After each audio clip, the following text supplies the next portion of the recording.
Conversation 2 wada sheekaysigii labaad. Conversation 2 wada sheekaysiga labaad. How is your study? Waa sidee waxbarashadaada? How is your study? Waa sidee waxbarashadaada?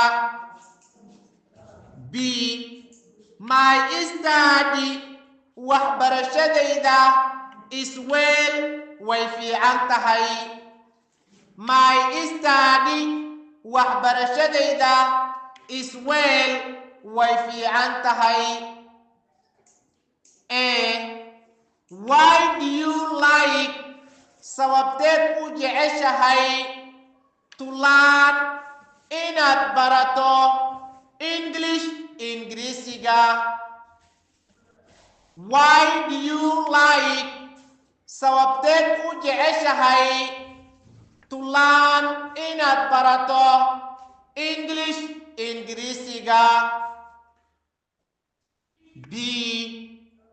Because sababtoo ah English Ingiriisiga is an international language.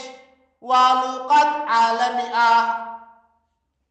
Because sababtoo ah English Ingiriisiga is an international language. Waa luqad caalamiga ah. Can you communicate?